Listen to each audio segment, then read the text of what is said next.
Bonjour à toi, bienvenue sur Zoe Sport. Aujourd'hui, j'ai l'immense plaisir de te parler de l'actualité sportive ayant opposé Liverpool à Manchester United et Arsenal à Chelsea. Bienvenue sur Zoe Sport. En fait, pour toi qui es nouveau sur cette chaîne, j'aimerais juste te remercier de prendre le temps de t'abonner, de découvrir notre chaîne. Cette chaîne est dédiée au sport et cette chaîne a pour but de faire des analyses sportives tout en étant neutre en fait. Et pour toi qui es abonné depuis un certain temps, je te remercie toujours de faire confiance à cette chaîne, de continuer à participer à l'évolution de la chaîne et à l'agrandissement de cette chaîne parce que oui, nous sommes une petite communauté et nous aspirons à être une grande communauté en fait. Je te remercie encore de continuer toujours à partager dans ton environnement, partager avec tes proches afin qu'un grand nombre de personnes soient au courant de l'actualité de cette chaîne et des décryptages que nous faisons tous les jours afin que nous puissions aller loin ensemble. Je vous remercie beaucoup et je n'oublie personne d'entre vous. Si vous avez des commentaires à formuler, vous avez des choses à dire, n'hésitez pas à me les faire savoir par les commentaires, par Twitter, par mail comme je le fais déjà. Et je me ferai un plaisir de pouvoir toujours vous répondre et toujours vous donner le meilleur de moi-même pour vous. C'était bienvenue encore, bienvenue sur Zorican Sport. Hier, nous avons comme vu un très bon match entre Manchester United et Liverpool. Un match qui a hier tourné à la démonstration de force parce que franchement, Manchester United, pour moi, ce n'est plus une équipe. Franchement, pour moi, c'est une équipe sans âme, c'est une équipe vide, c'est une équipe sans identité. C'est une équipe, franchement, dont on paye les joueurs chers, mais pour ne rien produire en fait. Et tout ça, c'est triste parce que Manchester United, dans le temps, autant j'aimais pas cette équipe parce que j'ai jamais été un grand fan de Manchester United. Mais quand United gagnait des 1 but à 0 chaque fois, 1-0, 1-0, 1-0, ben moi ça m'énervait parce que je voulais pas les voir gagner. Et depuis que Ferguson est parti, on a quand même l'impression que ce club a reculé même pour Milan. Milan va 30 ans en arrière encore. Parce qu'aujourd'hui, c'est pas ça, le rythme de jeu nul. Il n'y a même pas d'envie dans cette équipe. On sent que les joueurs n'ont même pas l'amour du maillot. On sent que les joueurs ne se motivent même pas pour jouer pour Manchester United. Tu as beau avoir Rio Ferdinand et les autres, et Patrice Evra qui vont bon crier ici c'est United, l'amour du club, l'amour de United et tout. Nous sommes Manchester United, mais sur le terrain, cela ne se matérialise pas.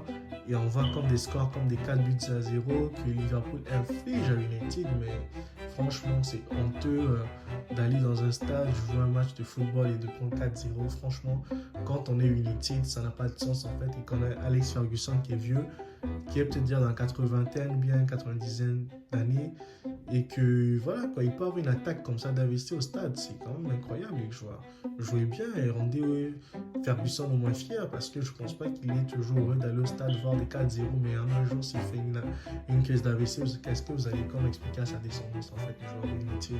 C'est quand même terrible cette partie du jeu. Donc pour moi, United hier n'a pas été du tout au niveau.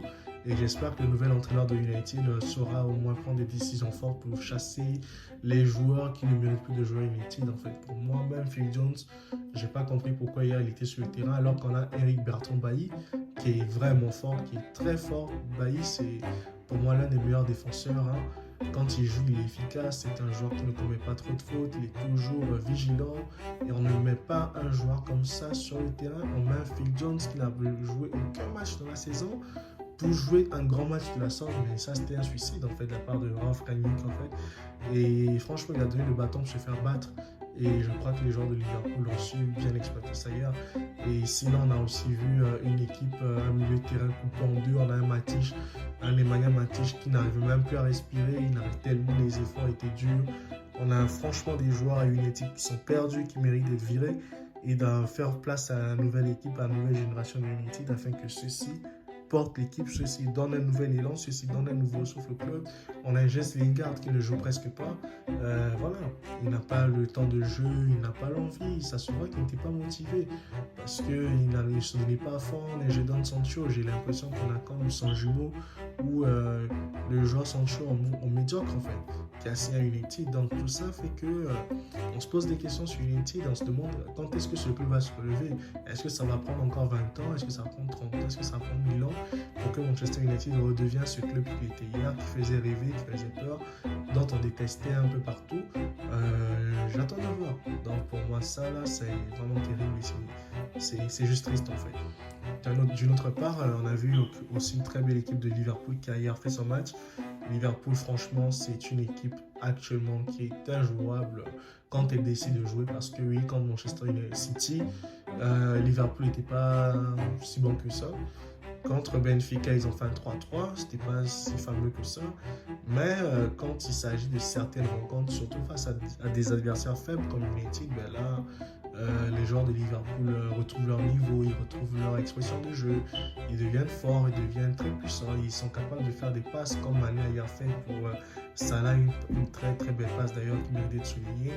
On a un Salah qui plante un doublé, donc vous voyez un peu que c'était une très bonne équipe, mais qui tape que les faibles actuellement, et je suis désolé de le dire, mais c'est la vérité.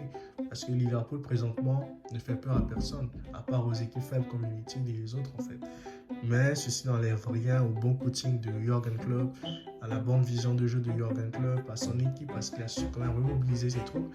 Et peut-être que cette équipe de Liverpool va bien jouer jusqu'à la fin de la saison, on ne sait jamais. Donc pour moi, c'était ça. Et franchement, félicitations à Liverpool qui a su tirer profit des faiblesses de United pour pouvoir s'imposer hier dans son score 4-0. Une démonstration. Je pense que c'est un score qui va encore faire parler pendant de longues années.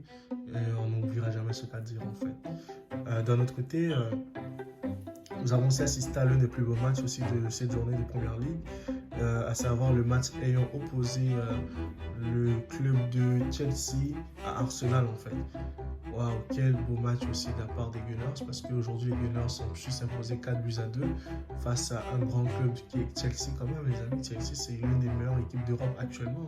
Chelsea, franchement, ils sont limités parce que quand on voit leur rythme de jeu, on voit leur façon de jouer, on trouve que ce n'est plus ça. L'équipe n'a plus un souffle. On a Timo Werner qui vendange des actions, qui fait des loupés incroyables. Franchement, on dirait qu'il n'a pas envie de jouer.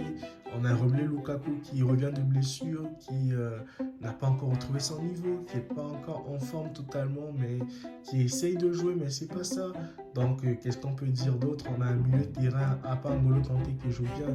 Même N'Golo Kanté n'a plus la force parce que le niveau de l'équipe actuellement est tellement bas que ça a fait N'Golo Kanté. Il ne donne pas le meilleur de lui-même. Présentement, on a l'impression que N'Golo Kanté est devenu un joueur lambda en fait. Et ça, c'est triste en fait à voir. On a Edouard Mendy qui est l'un des meilleurs gardiens du monde, si ce n'est le meilleur gardien du monde actuellement, mais avec une défense aussi faible comme celle de Chelsea présentement, ben, Edouard Mendy ne peut pas réaliser des miracles. Je suis désolé les amis. Mendy fait ce qu'il peut, mais il ne peut pas réaliser des miracles ou bien se transformer au Lille en Cannes, c'est pas possible les amis.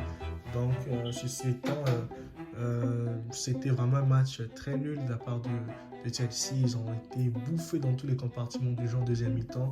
Autant la première mi-temps était très équilibrée, la première mi-temps était très belle à voir, mais la deuxième mi-temps était catastrophique de la part de Chelsea. Et tout ça, c'est parce que l'équipe d'Arsenal a su jouer, les amis. Arsenal, c'est l'une des meilleures équipes quand elle veut jouer aussi, elle aussi. Parce que n'oublions pas qu'elle vient de traverser toute une période difficile, en fait. Pour ceux qui n'ont pas encore compris comment Arsenal joue, ben, je vous envoie ma vidéo que j'ai faite sur Mikel Arteta. Je remettrai le lien de la vidéo en bas tout à l'heure, vous allez comme la voir et vous pourrez cliquer dessus pour vous y rendre et voir la vidéo que j'ai faite sur Mikel Arteta. C'est un coach qui a su redonner confiance à ses joueurs, qui sait mobiliser ses troupes, qui a quand même passé du temps auprès de Pep Guardiola, quand même ce n'est pas rien. Et aujourd'hui on le voit faire ce qu'il fait. C'est tout à son honneur, on peut que le féliciter pour ça et l'encourager à persévérer, à accrocher le top 4 en Angleterre, parce que battre Chelsea 4-2, ce n'est pas donné à tout le monde en fait. Et si Arteta le fait, ben, il faut l'encourager, il faut le féliciter pour cela, parce que c'est du travail, ce sont des heures de travail. Et aujourd'hui, le travail a payé pour son match contre Chelsea. J'espère que ça va booster les joueurs d'Arsenal et qu'ils feront des très très beaux matchs aussi dans les jours à venir et dans les mois à venir en fait, afin de terminer cette saison de Première Ligue en fait. Donc ceci étant, moi pour ma part, j'ai assisté à deux très beaux matchs avec des buts de Ketia qui était l'enfant de Chelsea et aujourd'hui qui a pris sa revanche face à son club formateur, et ça c'est aussi, ce sont aussi des belles histoires d'amour à raconter pour un grand nombre d'entre nous. Donc moi pour ma part, j'aimerais juste vous remercier d'avoir pris le temps de regarder The Rick and Spoke. Si vous avez de quoi dire, si vous avez des commentaires à formuler, si vous avez des questions à poser, n'hésitez pas. Faites-le moi savoir le plus rapidement possible et je me ferai un plaisir de pouvoir vous éclairer, de répondre à vos questions et pouvoir vous aider via mes réseaux.